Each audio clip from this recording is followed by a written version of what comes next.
Hey everyone, Greta here. Today I'll be sharing with you how to gracefully transition from a chaturanga to an upward facing dog. So if you're doing sun salutation or vinyasa, you are very familiar with this transition, from a chaturanga going all the way to an up dog.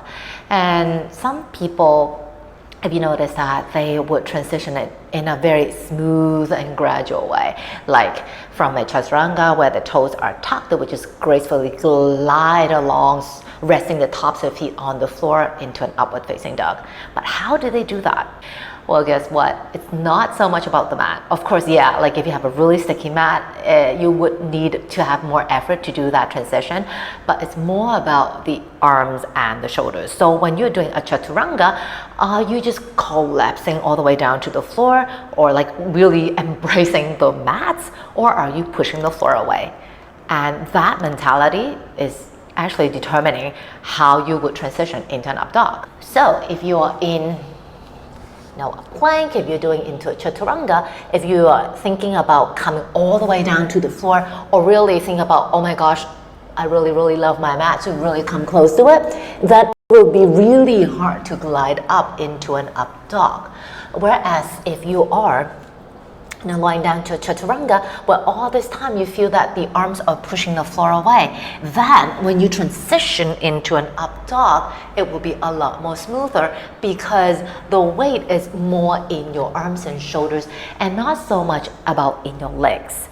So when you're doing this transition, you actually want the legs to be lighter, so that when you are gliding, you would feel it's easier to work together and not coming all the way down then, or coming here and you feel really heavy, then there'll be no space for your toes to do that movement. And other tip is when you are lying down to a chaturanga, are you coming directly down, or is the angle more diagonal? So again, if you are coming straight down, then it will be harder to lift up. Whereas if you are from plank, lowering forward, when you're shifting the weight forward and then lower down, then the gliding forward into an up dog would be easier. So two things.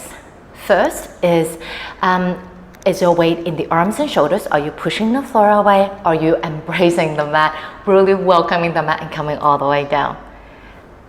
Q2 is when you're lowering down to chaturanga, are you lowering directly down to the floor, or are you lowering at an angle? You actually want to lower it at an angle. That's it for my sharing for today. Hope it's helpful to you. So give it a try and let me know how it works, and practice with me. DM me and I will get back to you ASAP. Don't forget to like my video, share it, and subscribe to my channel if you haven't already done so. And I'll see you again soon. Take it easy.